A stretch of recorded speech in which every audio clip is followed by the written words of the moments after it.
Amazing Discoveries Afrika mempersembahkan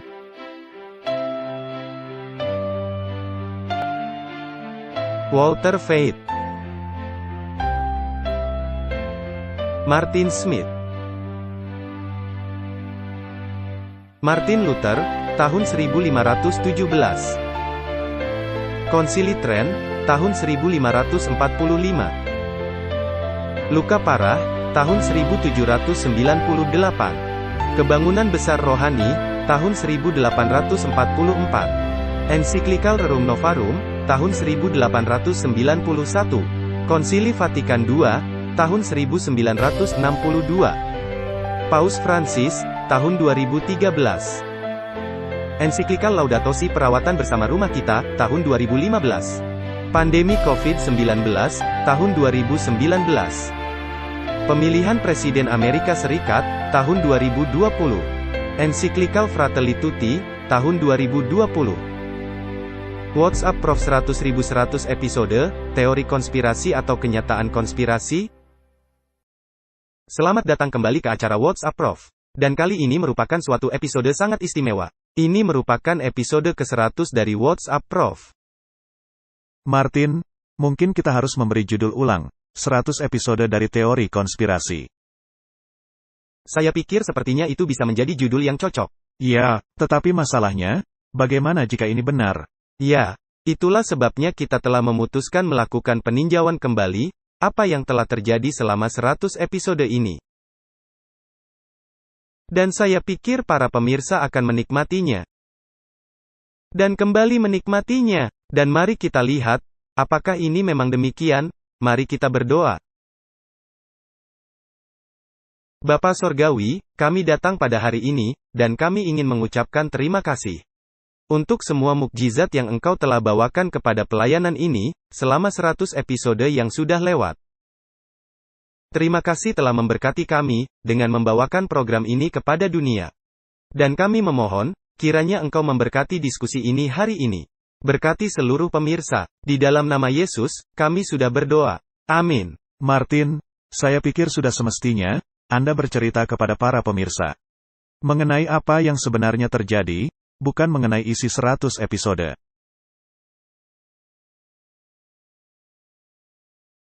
Tetapi hal-hal yang berkaitan dengannya, sebagai contoh. Menyediakan informasi, bagaimana mendownload dan membagikannya kepada orang-orang, dan seterusnya. Mungkin Anda bisa memberikan informasinya. Ya, ketika saya melihat kembali sejumlah episode awal program kita, saya menyadari materinya masih relevan hari ini, sama ketika kita dulu membuatnya.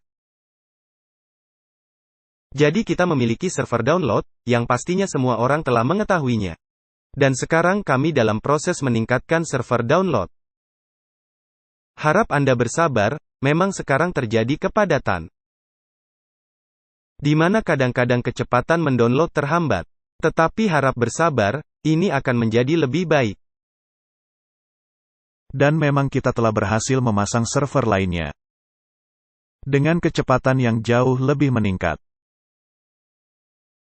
Dan kami berharap, itu akan menyelesaikan masalah. Ya, seperti Anda pernah mengatakan, ini adalah alat penginjilan. Kami menghendaki orang-orang menyebarkan pekabaran ini secepat dan seluas mungkin. Dan saya pikir, kita tahu bahwa waktu sedang hampir habis. Ya, jelas sekali. Karena itu saya pikir, kita mesti menyediakan segala bentuk yang mungkin. Martin, kita memiliki segala macam rencana untuk mengeluarkan data dalam bentuk fisik, bagi orang-orang, karena kita tidak tahu berapa lama lagi kita bisa memakai gelombang udara, benar. Dan kita akan melakukan hal itu, pada dasarnya memakai landasan yang sama. Tidak ada nabi, hanya kabarkan saja kepada orang-orang. Jadi apakah berbentuk DVD, atau flash disk, apapun bisa saja. Jadi informasinya dapat disebarkan dari orang ke orang. Bahkan jika gelombang data diputus, di masa yang akan datang. Kami juga memiliki saluran Telegram yang baru. Sebagai contoh ada dalam bahasa Afrikaans, dan bahasa Inggris, pada masa sekarang. Bahasa-bahasa lainnya akan menyusul. Dan bagaimana saluran ini bekerja adalah sama seperti server, kami menyediakan semua video kami di sana. Dan Anda bisa membagikan link tautannya kepada orang lain, dan mereka bisa bergabung dan menonton semua video itu. Video-video itu cukup singkat, jadi tidak akan menghabiskan banyak data. Jadi, itu merupakan prakarsa baru. Dan saya akan juga mencantumkan linknya dalam kotak deskripsi. Bagus sekali, jadi kita memiliki rencana masa depan. Tentu saja, dan kami ingin dan tentunya adanya pengucapan terima kasih istimewa kepada para pemirsa. Kami telah mencapai 100.000 orang subscriber. Wah, itu sangat bagus. Jadi, terima kasih banyak untuk semua dukungan. Dan yang terus memperkuat kami. Ya. Karena misi kami, hanyalah memberitakan pekabaran ini keluar. Sehingga sebanyak mungkin orang bisa mengambil keputusan tepat. Ya. Dan seperti yang engkau katakan di awal, waktunya sudah sangat singkat. Benar, kiranya Allah yang mengambil dan memperbanyaknya. Seperti daun-daun di musim gugur, atau seperti roti dan ikan. Tepat sekali. Baiklah, kita langsung membahasnya, Martin. 100 episode, kemana ini akan menuju? Kita pernah membahas mengenai rumah keluarga Abraham, di masa lalu. Di mana dunia, secara lambat laun bergerak ke arah, penggabungan agama-agama besar di dunia. Dan hal yang menarik ialah Martin, banyak topik yang sudah kita bahas di masa lalu. Dalam episode ini, pada dasarnya bersifat meramal, bahwa hal ini dan itu akan menjadi skenario yang mungkin terjadi.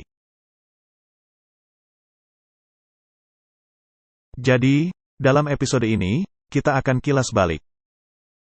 Kita akan kembali ke beberapa episode, dan memutar ulang apa yang pernah kami katakan. Dalam masa 1 tahun, atau bahkan lebih dari 1 tahun lalu.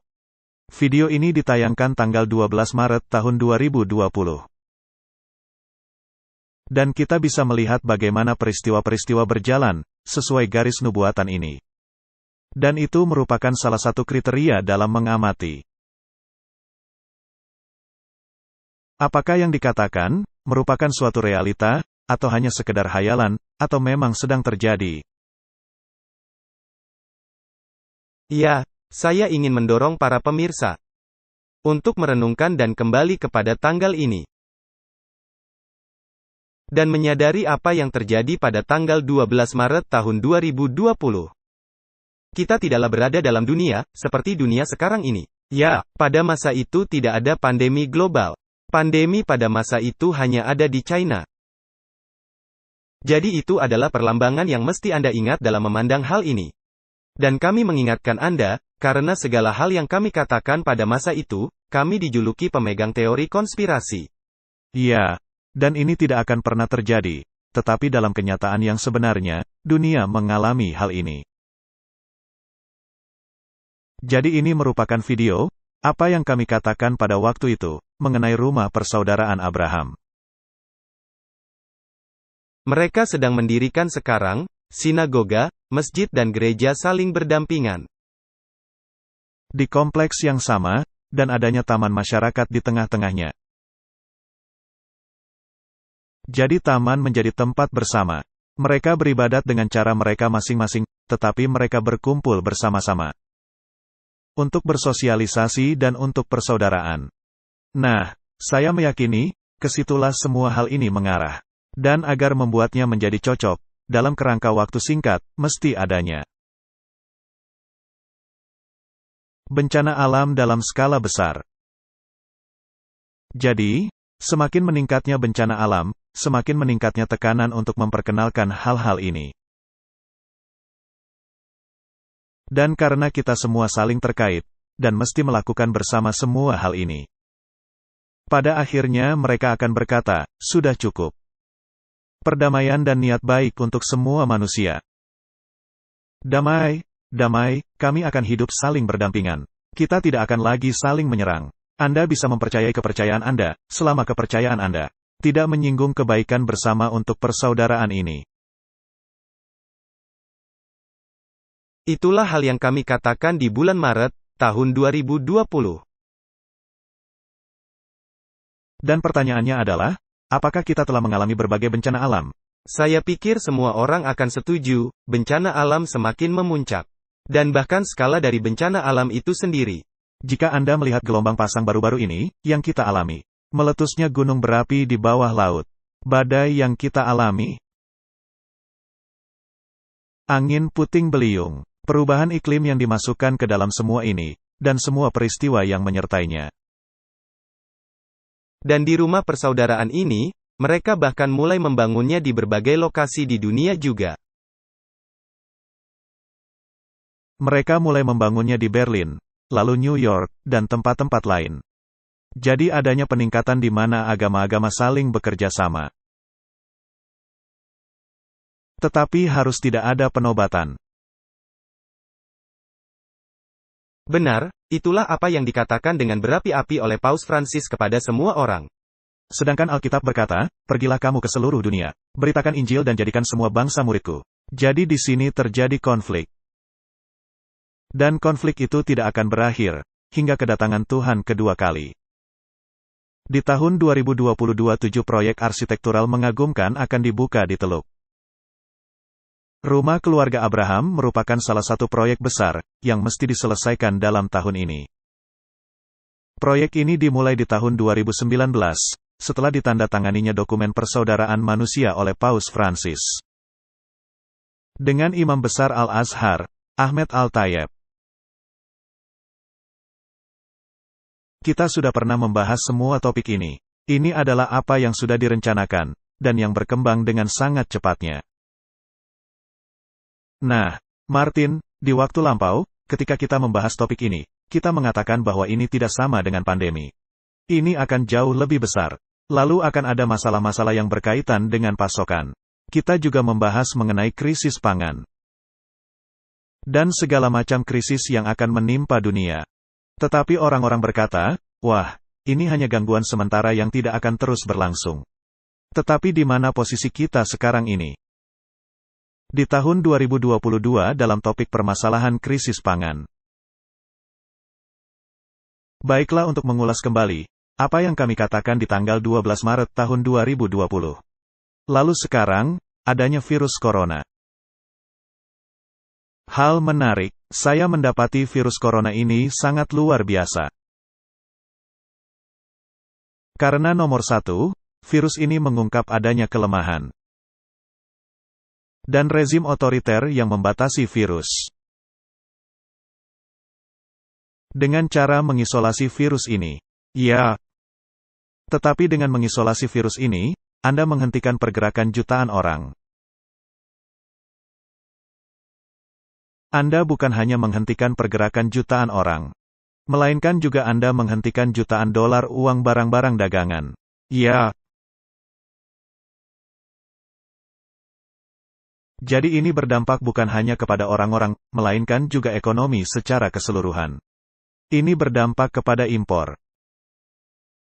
Dan dalam cara, pemerintah secara tegas memperlakukan orang-orang.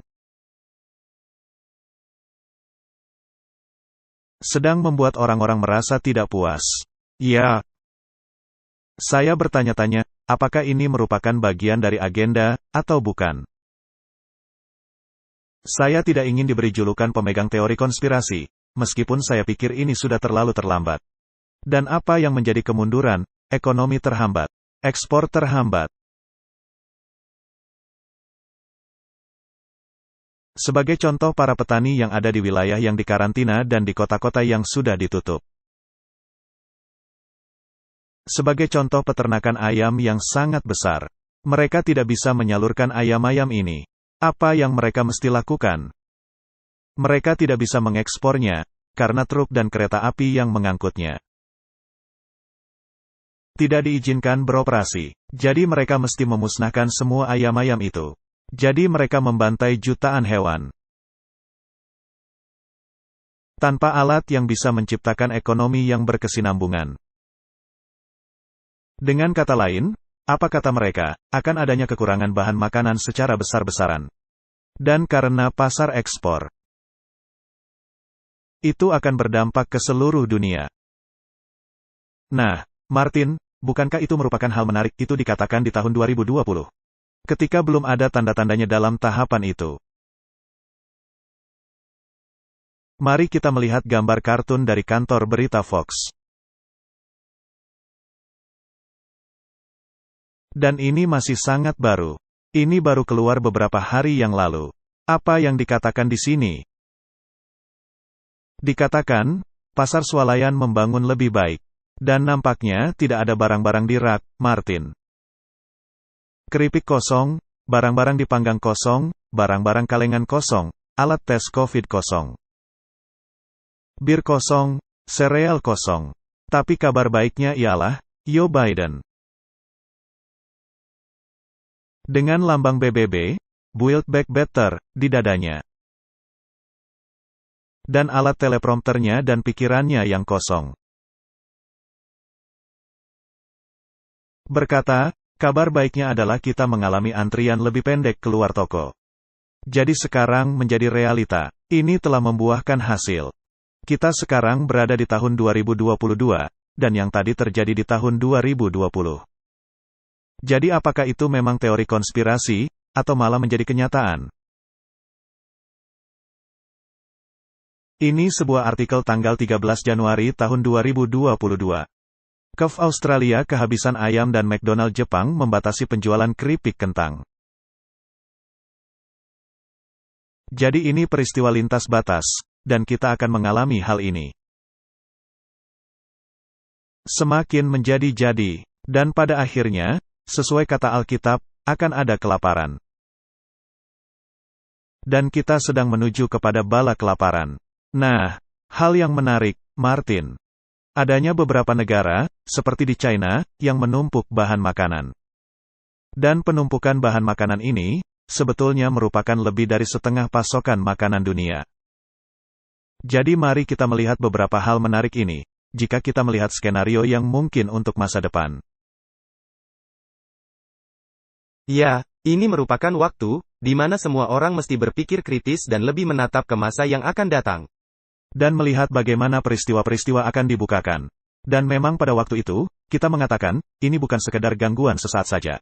Ini merupakan permainan penghabisan, dan banyak penentangan kepada pernyataan ini. Sampai sekarang pun demikian. Benar, dan semakin banyak orang yang menyadari bahwa dunia sudah sama sekali berubah. Ini adalah permainan baru. Kita bisa saja berpindah dari suatu krisis ke bentuk krisis yang lainnya. Tetapi krisis tidak akan berhenti. Dan bisa saja terdapat sedikit waktu damai. Hanya sekedar menenangkan urat saraf. Lalu ada gelombang yang selanjutnya. Mari kita melihat cuplikan video singkat ini. Ini sangat menarik. Apakah Anda mengeluh mengenai inflasi yang naik? Apakah belanja bulanan Anda meningkat? Apakah Anda sekarang harus membayar lebih untuk keperluan sehari-hari seperti beras, minyak goreng, pulsa, dan yang lain-lain? Jika Anda mengalami, Anda tidak sendirian, ini terjadi di seluruh dunia. Sebagai contoh di India, inflasi telah meningkat drastis. Di Sri Lanka terjadi kelangkaan bahan makanan. Di Nepal, inflasi tertinggi terjadi selama 19 bulan terakhir. Di Bangladesh, inflasi telah mencapai rekor. Dan di bulan November, tercatat sebagai yang tertinggi dalam 5 tahun. Dan di Pakistan, inflasi bahan makanan menindas kaum miskin. Dan bahwa inflasi ini akan semakin memburuk, karena sebuah negara, China. China menambah inflasi global. Bagaimana? Dengan menumpuk bahan makanan nabati dunia, berapa banyak, lebih dari setengah pasokan dunia? China menumpuk lebih dari setengah pasokan dunia, bahan makanan biji-bijian. Berapa banyak bahan makanan yang ditumpuk oleh Beijing? Mari kami tunjukkan angka-angkanya. China diperkirakan memiliki 69% persediaan jagung dunia, 60% persediaan beras, dan 51% persediaan gandum. Grup Kocho menjalankan salah satu dari basis penyimpanan bahan makanan terbesar China. Ini berlokasi di Dalian, di timur Laut China. Ini merupakan pelabuhan laut. Ini memiliki 310 silo berukuran raksasa. Silo-silo ini menyimpan kacang-kacangan dan biji-bijian yang dipasok dari China dan dari luar negeri. Dari pelabuhan laut di Dalian ini, China mendistribusikan bahan makanan ke seluruh negeri. Dapat dikatakan, Grup Kocho merupakan hal kritis bagi keamanan bahan makanan China. Tetapi bagi kita semua, ini merupakan ancaman. Karena penumpukan besar-besaran bahan makanan di China ini berdampak kepada dunia. 69% persediaan jagung dunia, bukanlah jumlah yang sedikit. Itu sungguh besar. Itu merupakan pengingat apa yang terjadi di Mesir, benar. Semua bangsa-bangsa di sekitarnya, sangat tergantung kepada Mesir. Benar. Kita juga membicarakan topik itu di waktu lalu. Nah, apa yang sangat menarik, yaitu bahwa segala sesuatunya saling terkait. Banyak para pengemudi truk, sebagai contoh, menolak untuk mengikuti aturan wajib pemerintah. Dan hal itu akan membuat lamban distribusi, karena orang-orang ini tidak mau menjalankan distribusi lagi. Jadi itu merupakan masalah tambahan. Dan ada masalah lain. Ini ada sebuah artikel dari situs Farming Ahead. Para penanam C, B, H, Cooperative Bulk Handling, mensyaratkan suntikan wajib, agar bisa Jadi ada yang tidak bisa mengantarkan, sebagai contohnya. Jadi, pikirkan saja hal itu. Kemana kita akan pergi dan kemana kita akan menuju? Ingat, di banyak episode kita membahas mengenai pergi meninggalkan kota-kota. Kota-kota akan menjadi tempat yang sangat berbahaya untuk ditempati. Dan di waktu lalu, kita juga telah membahas mengenai tempat-tempat pesisir pantai. Bagaimana berbahayanya tinggal di daerah pesisir pantai, karena adanya letusan gunung berapi yang terjadi. Yang menghancur leburkan Pulau Tonga. Ini bisa menjadi salah satu contoh, hal yang akan menimpa. Pergi tinggalkan kota-kota. Mari kita melihat, apa yang kita katakan tanggal 12 Maret tahun 2020. Kota-kota merupakan tempat rawan bagi segala macam kejahatan. Dan sama seperti pada zaman Nuh, maka demikian pula pada saat kedatangan Anak Manusia. Dan kita memiliki contoh-contoh apa yang terjadi kepada kota-kota seperti Sodom dan Gomora. Alkitab berkata, bumi akan menjadi tua, seperti kain usang, dan penduduknya akan mati seperti lalat. Dan begitu mudah untuk mengkarantina seseorang di dalam sebuah kota. Jika ada kota-kota di dunia, dan Anda hanya menutup jalur utama, maka dalam beberapa menit terjadi lockdown. Maka Anda tidak bisa membeli atau menjual. Dan Anda dikendalikan sepenuhnya oleh pemerintah. Dan hal menarik lainnya, tidak adanya banyak patroli di kota lockdown ini. Jadi apa yang dilakukan penguasa untuk memaksakan lockdown seperti itu? Atau apakah penguasa, dengan orang-orang yang bertanggung jawab untuk memaksakan aturan itu, apakah memang mereka kebal kepada virus? Atau apakah jaket plastik melindungi mereka dari virus, sedangkan orang lain tidak? Jadi ada dua hal, yang tidak terlihat benar. Meskipun demikian, apakah ini nyata? Atau yang dianggap nyata, tidak peduli. Yang penting apa akibatnya? Dan apakah kita melihat peristiwa-peristiwa Alkitab dibukakan? Saya meyakini, ya. Mari kita pindah ke cuplikan video lainnya, di mana terdapat pendahuluan yang menarik. Ini adalah suatu pernyataan. Dari Last Day Events, peristiwa-peristiwa penutupan akhir zaman, ketika dosa-dosa merajalela di sebuah bangsa. Selalu terdengar adanya suara yang memberikan peringatan dan instruksi. Sama seperti suara Lot yang terdengar di kota Sodom. Lot bisa saja menyelamatkan keluarganya dari banyak kejahatan, jika saja dia tidak tinggal di kota yang penuh dengan kejahatan ini. Segala hal yang dilakukan oleh Lot dan keluarganya di kota Sodom, bisa saja dilakukan jika mereka tidak berdiam di kota melainkan di tempat lain. Ini sungguh suatu nasihat yang baik. Nah, kita baru saja mengalami pekan bencana, yang berkaitan dengan hal yang bisa menimpa sebuah kota. Mari kita melihat video singkat ini dan apa yang ditunjukkannya. Gambar bisa menimbulkan stres The Guardian tanggal 23 Agustus tahun 2020. Video saksi menunjukkan gelombang kejut menghantam distrik pemukiman.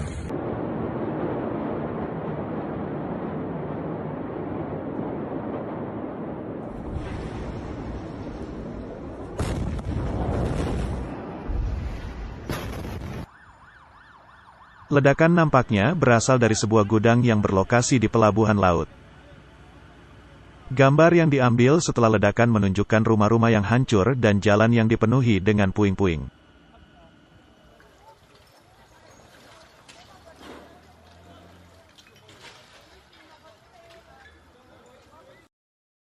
Jika Anda tidak tinggal di kota, ini tidak akan menimpa Anda. Bagaimana jika ledakan ini mulai terjadi dalam skala yang besar? Bagaimana jika penghakiman Allah menimpa dunia ini? Karena dosa-dosa manusia, Allah kadang-kadang melakukan hal ini atau mengizinkan hal ini terjadi, agar orang-orang tersadar, benar, ya. Nah, Martin, bagaimana jika peristiwa tadi terjadi dalam skala yang besar? Tetapi kita tidaklah meramalkan, hanya berspekulasi saja. Negara China, di dalam satu kota sedang menumpuk sekitar 50% dari persediaan makanan dunia. Bagaimana jika terjadi peristiwa yang sama dan semua persediaan makanan itu lenyap, maka dalam satu hari, persediaan makanan dunia yang 50% itu akan lenyap. Ya. Dengan segera terjadi kelaparan. Nah, jika kita melihat ledakan tadi di Libanon, ada silo di sekitar wilayah itu yang berdiri, dan juga yang hancur. Jadi, kita bisa saja mengalami bencana alam alami atau bencana alam bukan alami, atau bisa saja terjadi perang. Kemudian kita akan melihat peristiwa seperti ini, dan apa yang akan menjadi dampaknya. Nah, ada pernyataan di dalam tulisan Roh Nubuat yang berkata, sebelum tiba akhir zaman, akan terjadi banyak peperangan. Saya pikir kita mesti membahas topik ini dalam program yang selanjutnya. Karena saya pikir, sudah waktunya, kita tidak hanya melihat berita-berita. Kita tidak hanya melihat peristiwa-peristiwa yang terjadi, meskipun peristiwa-peristiwa itu penting. Kita mesti mulai melihat dampak secara spiritualnya. Ya. Kita mesti mulai melihat di mana Anda, dan saya dan semua orang mesti berada, yang dikaitkan dengan Allah, di masa kita sedang hidup. Martin, kita baru saja melihat permulaannya. Ini akan semakin memuncak. Dan sekaranglah waktunya untuk memiliki jangkar, seperti apa kata Anda? Kita telah membicarakan mengenai semua bencana besar yang akan meningkat. Sekarang mari kita melihat apa yang sedang terjadi. Negara Tonga, secara prakteknya terputus dari dunia, setelah terjadinya ledakan dahsyat gunung berapi, yang melumpuhkan hubungan komunikasi di ledakan juga telah menunda semua usaha pertolongan yang dilakukan. Telah 2 hari sejak terjadinya ledakan gunung berapi di Tonga. Ledakan itu menyelimuti Tonga dengan kabut debu. Letusan itu memicu tsunami di seluruh Pasifik dan menimbulkan gelombang kejut meliputi seluruh bumi. Dan dengan tidak adanya sambungan telepon, kabel internet bawah laut masih terputus. Jumlah korban sesungguhnya dari 2 kali letusan dan bencana tsunami belumlah diketahui. Letusan itu begitu dahsyat sehingga tercatat di seluruh dunia, dan bisa terdengar hingga di Alaska. Letusan itu memicu gelombang raksasa di sepanjang garis pantai Pasifik, mulai dari Jepang hingga ke Amerika Serikat. Dan hal yang menarik, jika orang mau melihat video dalam versi lengkapnya, Anda akan melihat ilmuwan kenamaan yang sudah mempelajari topik ini selama 40 tahun. Dan berkata, letusan ini merupakan suatu kejutan besar, yang mereka tidak pernah menduganya. Nah, ada sejumlah konspirasi di luar sana yang berkata bahwa beberapa bencana alam ini terjadi karena manipulasi manusia. Apakah itu memang demikian, atau tidak demikian, bukan hal penting. Hasil atau akibatnya yang selalu menjadi hal utama. Jadi kita telah diberitahu akan adanya bencana alam di laut, di darat, dan akan adanya masalah besar di alam. Dan tepat seperti itulah yang sedang kita saksikan. Apakah ini dipicu oleh manusia, atau tidak? Apakah ini dipicu oleh teknologi harap, atau apapun itu, tidak menjadi soal. Hasil atau dampaknya yang terasa. Topik lainnya yang kita bicarakan adalah perkembangan pesat dari teknologi peningkatan manusia.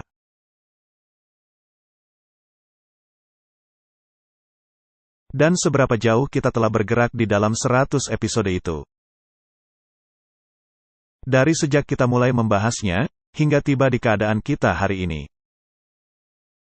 Nah, seberapa jauh mereka sudah tiba yang berkaitan dengan mencampuri urusan pikiran Anda.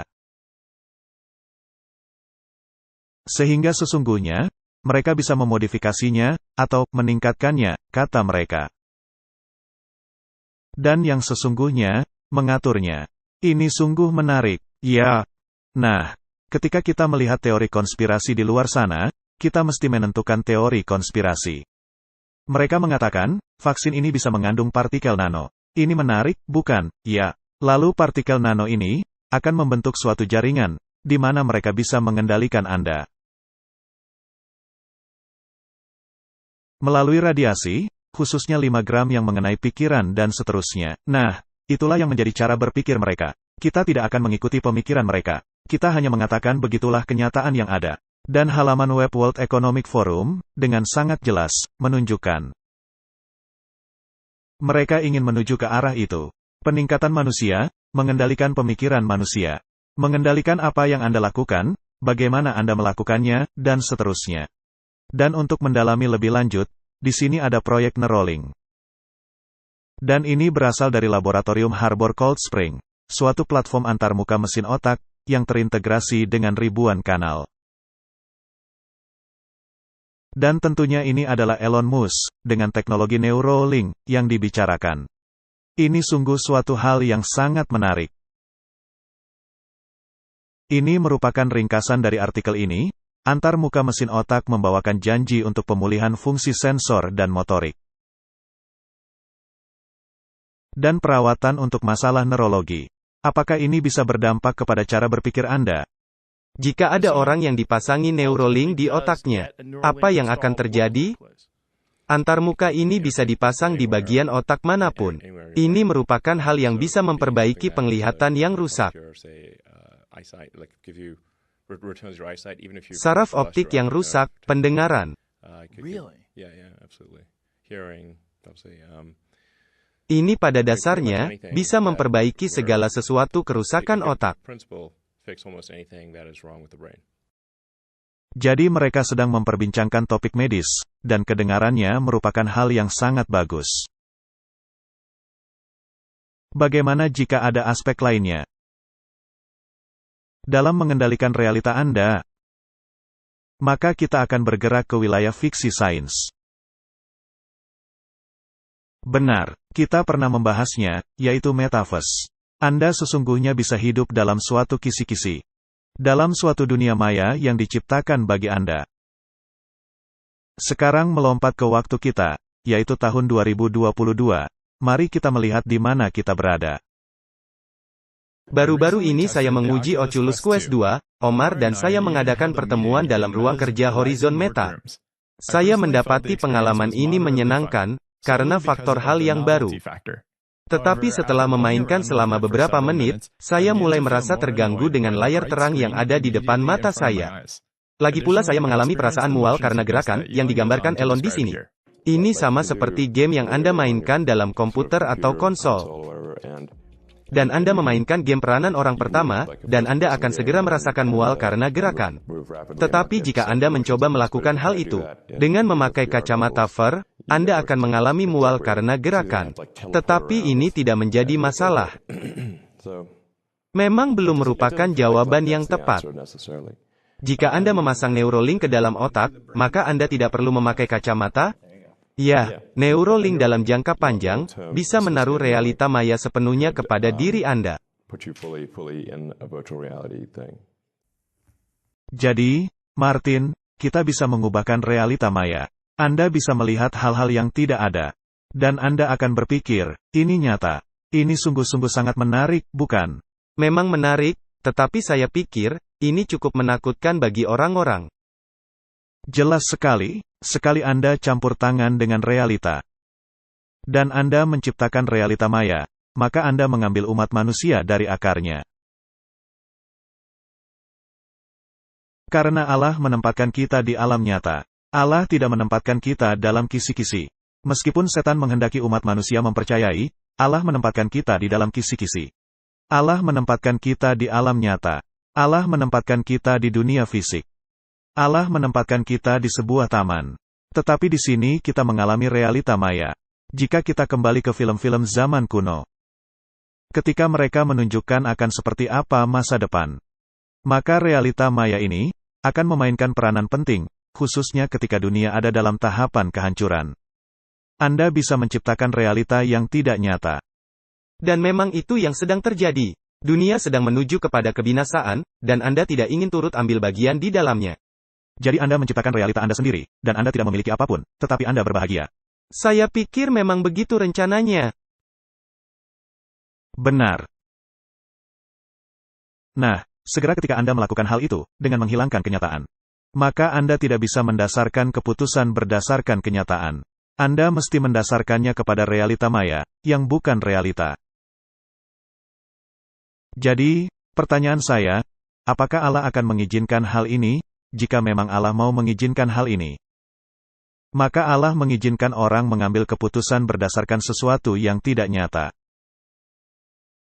Dan hal itu tidak bisa dipahami. Saya melihat, hal itu tidak bisa terjadi. Jadi kita berada di zaman, seperti pada zaman Nuh, di mana amalgamasi, pencampuran gen, dan mungkin teknologi seperti ini sedang diperkenalkan. Dan Allah berkata, semua angan-angan hati manusia, hanya membuahkan kejahatan semata-mata. Dan Allah mesti melenyapkan keadaan ini sepenuhnya. Dan hal menarik, mereka berulang-ulang mengatakan metaverse, yang kita bahas ini. Mereka tidak akan bisa mengendalikan pembatasan usia. Anda tidak bisa mengendalikan apa yang akan dilakukan orang-orang di dalamnya. Ini menarik. Jadi mereka ingin memulai proses penanam Neuralink ini. Dan yang diuji cobakan kepada manusia, di tahun 2022. Dan mereka akan memulai dengan menyasar kepada orang-orang lumpuh. Tetapi ini baru permulaan. Lalu mereka akan bergerak ke fase yang selanjutnya. Jika memang ini dimulai seperti ini. Jika memang ini dimulai seperti ini, Anda akan membuat semua orang merasa bersemangat tentang hal ini. Dan setelah itu, secara lambat laun Anda akan mulai menerapkan hal lainnya. Benar. Nah, bagaimana jika Anda bisa memperkenalkan suatu hubungan tautan komputer? Dengan memakai bantuan, katakan saja, injeksi. Apakah ini mungkin? Apakah ada banyak spekulasi di dunia mengenai topik ini? Saya pernah membaca artikel di mana Google dan perusahaan lainnya sedang membuat nanobots, robot super kecil, yang akan dipakai guna kepentingan medis. Tapi ini bisa dipakai untuk hal lainnya dalam tubuh Anda. Dan hal lain yang menarik, adanya banyak pembicaraan, hal ini telah diperkenalkan kepada pasokan bahan makanan. Mereka membicarakan mengenai grafena oksida, dan magnetisme dan semua topik ini. Dan sebetulnya kami mengadakan eksperimen kami sendiri. Kami menemukan di bahan makanan, sarapan pagi yang sangat umum, kami menemukan adanya partikel magnet. Jadi, apa yang sedang mereka lakukan di dalam bahan makanan ini, jika kita melihat kemasan lama, ini tidak ada. Tetapi ada dalam kemasan yang modern. Banyak hal janggal yang sedang terjadi. Kita telah mengatakan, bahwa dunia tidak sedang bergerak kepada keadaan yang lebih baik. Jelas ini sedang menuju kepada kemerosotan yang tajam. Nanti kita akan membahasnya. Tidak peduli, siapa yang bertanggung jawab, ini akan menuju kepada kemerosotan. Dan tentunya, kita membahas mengenai dialektika Hegel, antara pihak kiri melawan pihak kanan. Dan orang-orang begitu berapi-api, karena mereka memihak salah satu ideologi, apakah pihak kiri atau pihak kanan. Dan kemudian menjelek-jelekkan pihak saingannya. Ini merupakan salah satu strategi setan terbaik, dalam menggiring umat manusia masuk ke permainan sintesis. Dan memang kadang-kadang sulit untuk memahami, bagaimana ini terjadinya. Dan orang-orang bisa berpikir, wah, dia cenderung ke pihak kiri, atau pihak kanan. Tetapi kami selalu mempertahankan, kami hanyalah para pengamat. Kami berdiri di luar dari skenario ini. Dan kemanapun pihak kiri menuju, atau pihak kanan menuju. Jika mereka berhubungan dengan masyarakat rahasia, jika mereka berhubungan dengan kepausan, kita dengan tegas mengatakannya. Maka Anda mesti mengetahui akan adanya agenda yang jauh melebihi dunia alami, dan kita bergerak kepada dunia spiritual. Mereka saling terkait, Anda tidak bisa memisahkannya. Dan kita akan melihat penggenapan nubuatan Alkitab. Apakah ini di ujung tombaki oleh pihak kiri, atau oleh pihak kanan, tidak menjadi soal. Jadi apa yang pernah kita katakan di tanggal 12 Juni tahun 2020? Ingat apa yang dikatakan oleh nubuatan? Bahwa paham Protestan akan membentuk patung kepada binatang. Bahwa paham Protestan akan memberikan kekuasaan mereka kepada binatang. Raja-raja dunia akan memberikan kekuasaan mereka kepada binatang. Dengan kata lain, mereka akan kembali mengakui keunggulan kekuasaan kepausan dan memakai kekuasaan negara untuk lebih meningkatkan cita-cita kepausan. Dan siapa saja yang tidak mengikuti hal ini, mereka akan dianiaya. Itu merupakan narasi Alkitabiah, benar, ya. Jadi ada sebuah kekuasaan di satu pihak yang meninggikan kemanusiaan, dan ada kekuasaan di pihak lain yang meninggikan Kristus. Nah, yang mana yang akan Anda patuhi? Nah, apakah ada tanda-tanda bahwa mereka bersungguh-sungguh dalam bekerja untuk menggabungkan paham Protestan dengan paham Katolik dalam suatu penyatuan yang dahsyat, dan yang akan kembali menganiaya umat-umat Allah pada akhirnya? Tadi malam beliau memegang Alkitab di tangannya di depan gereja Episkopal Saint John, yang berlokasi tepat di seberang Gedung Putih. Hari ini beliau ada di tempat pemujaan Santo Yohanes Paulus II, yang juga ada di Washington DC. Jadi di sini ada tindakan Protestan dan Katolik secara bersamaan. Dan Trump menandatangani perintah eksekutif di tengah hari, yang digambarkan oleh Gedung Putih sebagai memprioritas dukungan Amerika Serikat bagi kebebasan keagamaan di seluruh dunia. Kembali kami menegaskan bahwa kepausan sudah menyatakan bahwa Anda hanya memiliki kebebasan keagamaan, jika itu adalah untuk kebaikan bersama. Foto di belakang layar, yang diposting di Instagram Melania Trump, menunjukkan Trump sedang berlutut dan berdoa di tempat pemujaan. Apakah seorang penganut Protestan akan melakukan hal itu?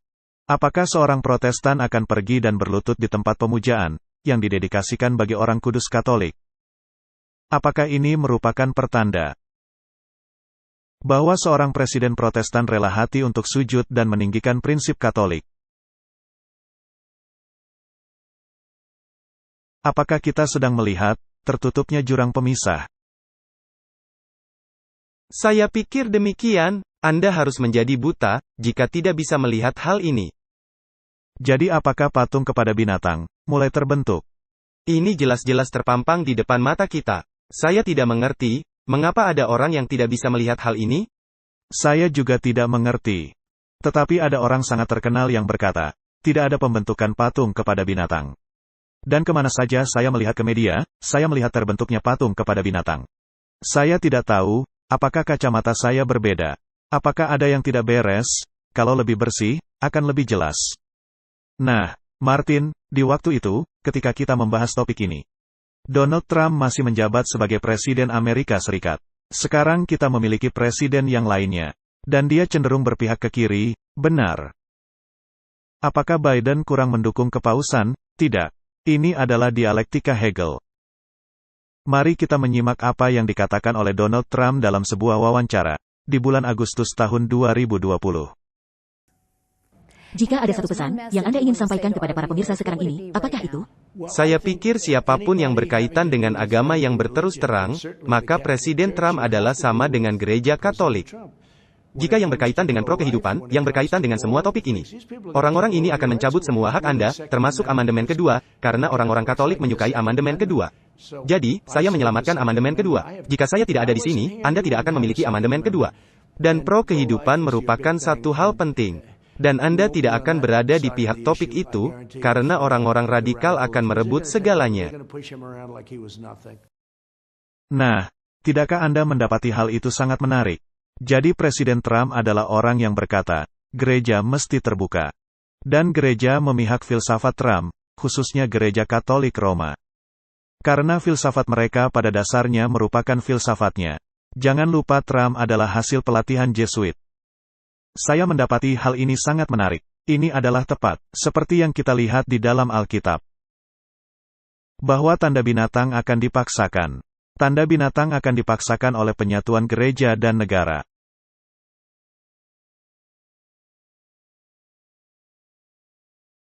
Katakan saja, sekedar untuk argumentasi, bahwa filsafat ini adalah yang akan menjadi pemegang kekuasaan.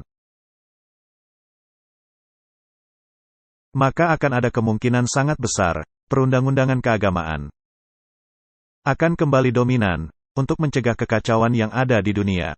Apakah ini benar? Ya.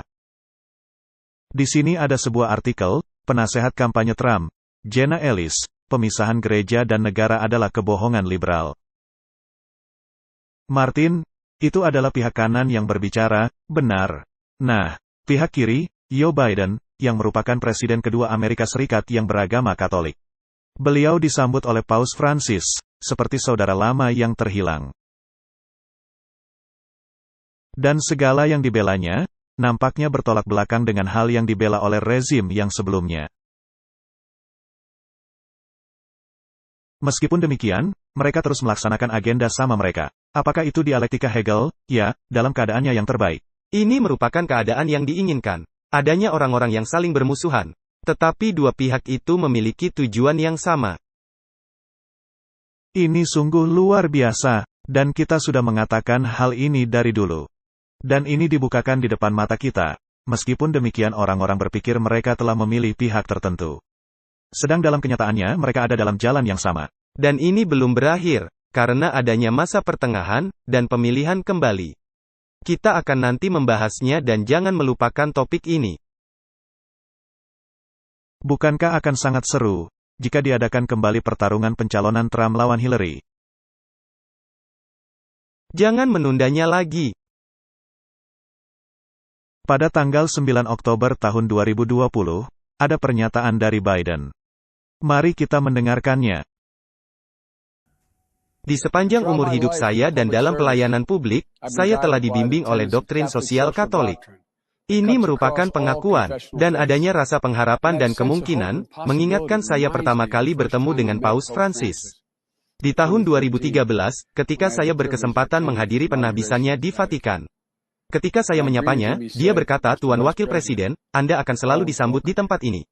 Saya tinggal di sebuah negara yang luar biasa. Kita semua tinggal di sebuah negara yang luar biasa. Karena seorang anak Irlandia beragama Katolik, seperti saya, yang berasal dari Scranton, Pennsylvania, akan pada suatu hari bersahabat dengan Paus Jesuit. Itulah kita, sebagai sebuah negara.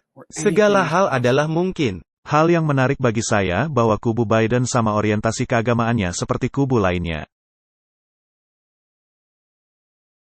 Kita senantiasa cenderung berpikir bahwa kampanye Trump dan kubu Trump lebih mendekati Raja Utara.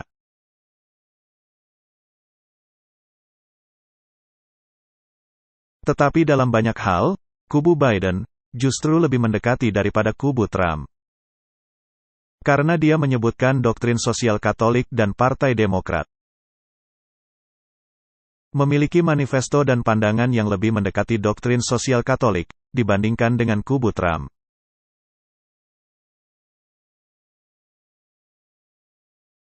Jadi Raja Utara duduk di dua kubu ini.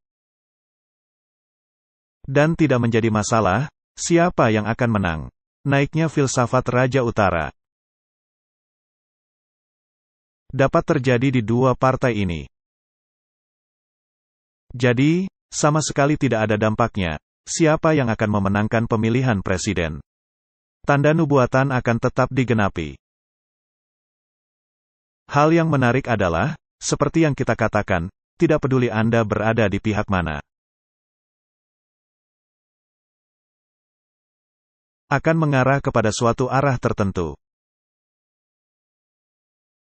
Dan jika ada perpindahan dari satu kubu ke kubu lainnya, dan memang itulah yang selalu terjadi, maka agenda tertentu dapat terus berjalan. Dan ketika agenda itu menjadi sangat tidak populer, Anda tinggal mengganti alat pendukungnya. Mereka masih memegang ideologi yang sama. Tetapi seberapa banyak alat pendukung itu masih tersedia? Semua hal yang sudah diterapkan oleh pemerintahan yang sebelumnya, masih tetap ada dan tidak dibuang.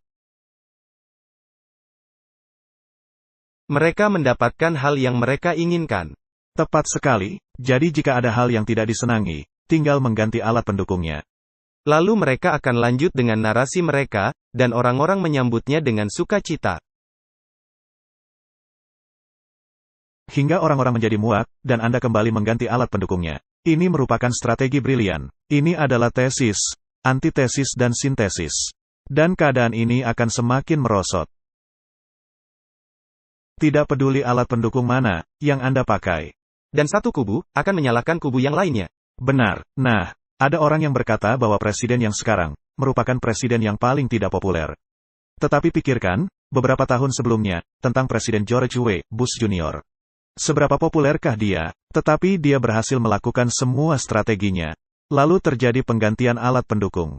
Tidak ada yang berubah. Jadi jika Anda ingin meneliti filsafatnya, maka kita mesti melihat peristiwa tanggal 15 Oktober tahun 2020. Dan melihat, apa kata kita pada waktu itu? Ini sudah berlalu, karena sekarang kita berada di tahun 2022. Saya ingin menunjukkan para pemirsa, sebuah buku, Ecclesiastical Megalomania, oleh John Robbins. Ini merupakan buku yang sangat mengasyikkan. Jika Anda ingin lebih tahu tentang doktrin sosial Katolik, dan prinsip-prinsip ekonomi dari Gereja Katolik Roma, maka Anda mesti membaca buku ini. Pada tahun 1948, seorang Jesuit bernama Cavalli menjelaskan strategi politik negara Katolik Roma dalam La Savelte Cattolica. Dikatakan, Gereja Katolik Roma, yang diyakinkan oleh hak prerogatif ilahinya, menjadi gereja benar satu-satunya. Mesti menuntut hak kebebasan bagi dirinya saja. Karena hak yang demikian, hanyalah bisa dimiliki oleh kebenaran, dan tidak pernah oleh kesalahan. Di dalam sebuah negara, dengan mayoritas rakyatnya Katolik, gereja akan meminta eksistensi legal, tidak ada ruang bagi kesalahan. Dan jika hanya ada minoritas keagamaan,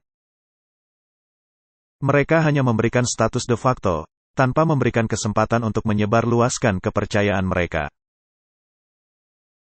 Ini adalah pemikiran Jesuit. Jika Anda masuk kelompok yang mempercayai Alkitab, yang mempercayai Yesus satu-satunya jalan untuk keselamatan, yang mempercayai firman Allah menjadi norma dan standar kehidupan Anda, yang mempercayai hukum Allah secara keseluruhannya, seluruh 10 perintah Allah itu bersifat mengikat, Anda akan dianatema, dikutuk, dalam pandangan gereja ini. Ayn Rand benar, ketika dia menuliskan di tahun 1967. Gereja Katolik tidak pernah menanggalkan harapan untuk mendirikan kembali penggabungan gereja dan negara abad pertengahan. Dengan negara global dan teokrasi global sebagai tujuan terbesarnya.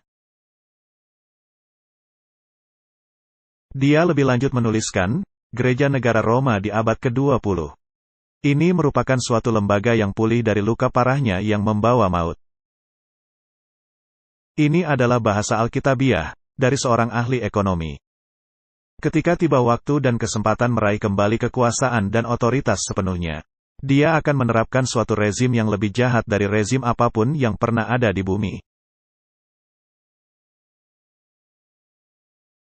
Dan kalau ada orang yang masih tidak mempercayai kita, mari kita melihat beberapa pernyataan dari kepausan. Untuk menunjukkan bahwa ensiklikal, surat edaran, ini sangat selaras dengan pemikiran kepausan. Dan yang tidak ada kaitannya dengan kasih persaudaraan. Ini hanya berkaitan dengan megalomania dan rasa lapar akan kekuasaan. Jadi, Martin, saya memiliki pertanyaan buat Anda. Ketika kekuasaan ini mulai mencengkeram umat manusia, maka kita akan melihat rezim sewenang-wenang, seperti yang kita lihat di abad pertengahan. Saya hanya ingin bertanya kepada para pemirsa, apa yang sedang terjadi di Australia? Apa yang sedang terjadi di Austria? Apa yang sedang terjadi di banyak tempat di seluruh dunia? Meskipun topik permasalahan pandemi nampaknya sudah menurun. Tidak menjadi soal, agenda akan terus dilanjutkan. Dan penyatuan gereja negara, khususnya binatang yang kedua, Amerika. Dengan sangat jelas, dari dua belah pihak, sedang mengarah kepada tujuannya. Ini ada sebuah artikel dari situs New York Post, tanggal 16 Januari tahun 2022. Seorang mantan penasehat Clinton, berkata, akan adanya kesempatan lagi untuk pertarungan ulang Hillary, Trump. Nah, apakah ini memang akan terjadi atau tidak? Seperti yang sudah kita lihat dari diskusi kita, ini tidak menjadi soal, benar, ya. Ini tergantung kepada kuda mana yang akan dipelanai. Dan jika memang mereka ingin menyanyikan bait pertama lagi, bait kedua sama seperti bait pertama. Biarlah terjadi. Jika umat manusia bersedia menelan skenario ganjil ini, silahkan saja. Ini nampaknya seperti umat manusia ingin ditipu. Memang begitu? Kita tidak perlu membaca semuanya. Hanya dikatakan ini kemungkinan besar akan terjadi. Dan adanya lelucon mengenai hal itu. Ini sebuah kartun yang baru keluar di bulan Januari. Ini adalah salah satu kartun dari Fox News. Bau menyengat apa itu? Sepertinya bau busuk. Lalu dikatakan, rest in peace. Kesempatan terpilihnya Hillary menjadi presiden, nampaknya bangkit dari kubur. Jadi mari kita berspekulasi tentang topik ini, karena Biden tidak populer. Saya bertanya-tanya, siapa kira-kira yang akan menang? Apakah orang-orang akan memainkan game yang sama kembali, dan orang-orang menjadi bersemangat? Mereka tidak menyadari, sedang memainkan permainan dialektika Hegel. Dan sebagai para pengamat Anda tidak perlu terlibat secara emosi tentang topik ini. Dan jika demikian, Anda bisa melihat cara pandang Alkitabiah tentang semua topik ini. Dan memang jika ini terjadi, tidak peduli kalau tidak terjadi. Tetapi jika memang terjadi, rencana game tetap sama, kita sedang menuju ke arah, di mana raja-raja dunia akan memberikan kekuasaan mereka, kepada binatang. Dan sekali saja, mereka begitu terlibat, mereka tidak bisa berbalik lagi. Hanya ada satu hal yang mesti mereka lakukan, yaitu maju ke depan, memberikan kekuasaan kepada binatang, dan peristiwa penutupan akan terjadi. Nah, Martin, kita juga pernah membahas mengenai depopulasi, pengurangan jumlah penduduk. Ini bukanlah topik yang populer. Dan kita dijuluki pemegang teori konspirasi. Setidak-tidaknya, kita disebut pemegang teori konspirasi untuk episode ini. Saya senang akan hal itu. Dan hal yang menarik dari beberapa halaman web yang kita kutip. Nampaknya telah menghilang dalam waktu yang berjalan. Ya. Tetapi ada orang-orang yang telah menyaksikan dan memberi komentar tentang hal itu. Dan memang sangat menarik, peristiwa yang sedang terjadi di dunia sekarang ini. Dan masa depan akan memberitahu. Sebetulnya, kita tidak mengatakan apapun. Kita hanya mengutip saja, benar, ya. Jadi tidak bisa ada orang yang menuduh kita pemegang teori konspirasi, karena kita hanya mengutip. Baiklah, Martin, mari kita lihat, apa yang kita katakan pada waktu itu. Ini datang secara langsung, dari halaman web mereka, dan di sini mereka akan menjelaskan mengapa terjadi. Ramalan akan terjadinya pengurangan jumlah penduduk secara sangat besar. Kita akan segera menelitinya. Jadi, maaf untuk mengecewakan Anda, dengan ramalan kami yang semakin memburuk setiap tahunnya. Sejak dimulainya prakrisis di tahun 2007. Dan saya tidak akan lagi mengatakan apapun tentang topik ini. Nah, di sini ada kalimat yang sangat menarik. Dikatakan, angka-angka itu sendiri tidaklah penting. Yang penting adalah adanya kenyataan. Bahwa skenario bisa berkembang di luar keadaan yang mula-mula, dari 50% jumlah angka kematian, menjadi lebih dari 90% angka kematian. Ini menarik, melenyapkan 90% jumlah manusia. Patut diketahui, tidak ada pandemi, atau perang nuklir yang dimasukkan ke dalam ramalan. Mereka membicarakan pandemi di sini. Tetapi di dalam ramalan ini, dalam kasus ini, tidak ada pandemi. Atau perang nuklir masuk dalam ramalan. Jadi apa yang akan melenyapkan manusia di bumi? Saya tidak tahu. Nah, di sini letak daya tariknya. Di sini kita mesti memakai pikiran kritis. Negara Afrika Selatan, sebagai contoh. Dari jumlah penduduk 55 juta, akan menurun menjadi 46 juta penduduk. Jadi pengurangan 9 juta penduduk. Ini merupakan hal sangat besar, karena jika kita berkata dalam 5 tahun ke depan, 10 juta orang akan meninggal. Ini sungguh mengejutkan, ini pasti termasuk kelahiran dan kematian.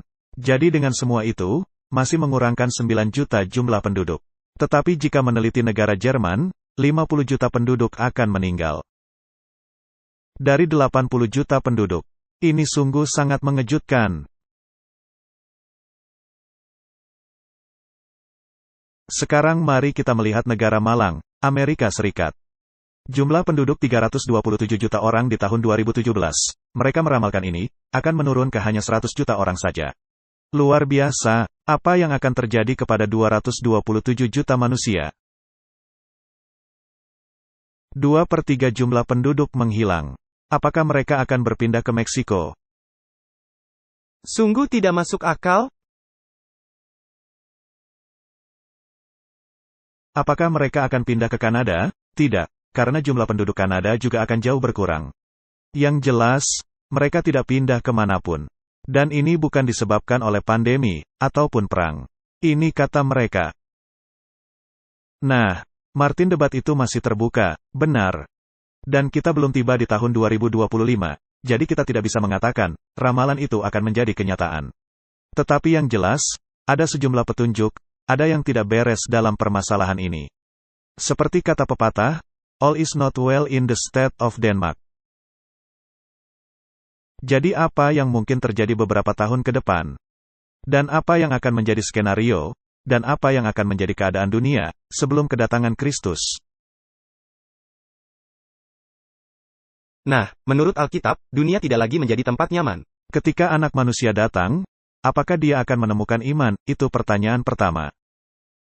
Tetapi jika Kristus tidak datang, tidak ada manusia yang selamat. Itu kata Alkitab. Nah, untuk alasan itu, waktu akan dipersingkat, benar.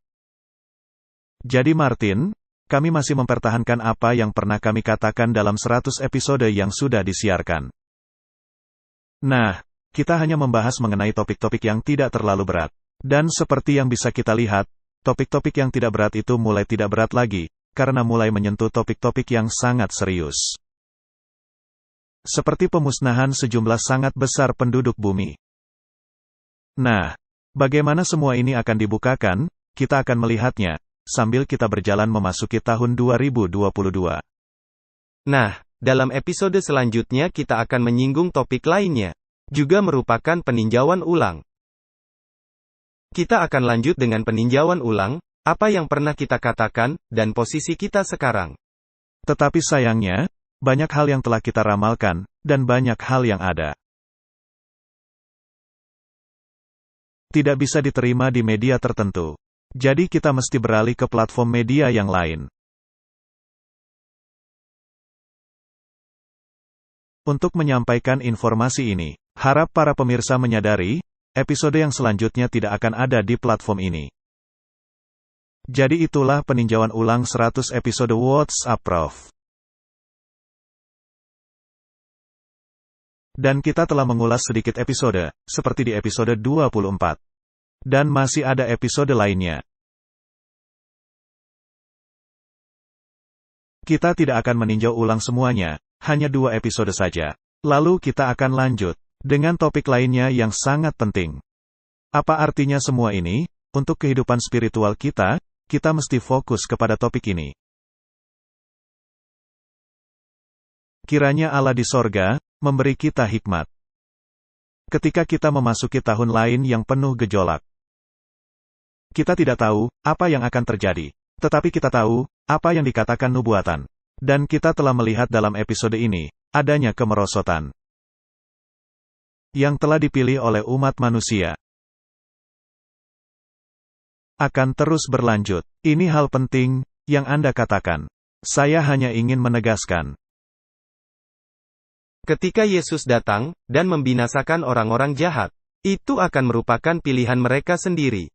Benar. Dan banyak jiwa yang berseru, berapa lama lagi, Allah yang Maha Kuasa, berapa lama lagi, marilah kita berdoa.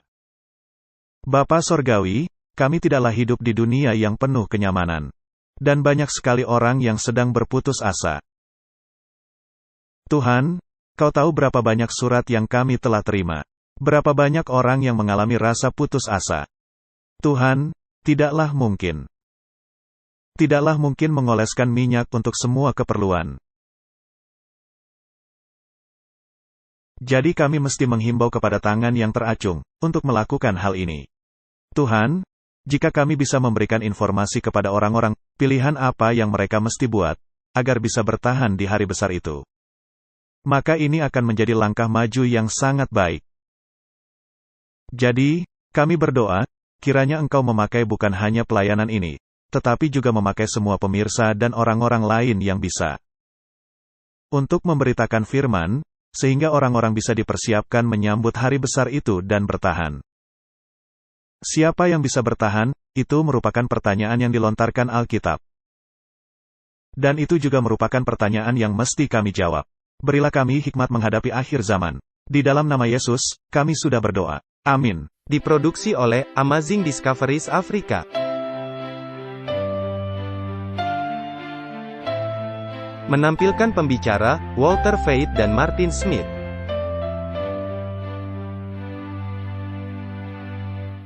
Terima kasih kepada semua pihak yang telah mendukung dengan limpahnya dengan dorongan semangat, doa dan sumbangan finansial. Untuk informasi lebih lanjut mengenai Amazing Discoveries Afrika, semua ini tidak mungkin terlaksana tanpa kasih karunia dan berkat dari Tuhan kita Yesus Kristus, yang patut dipuji dan dimuliakan.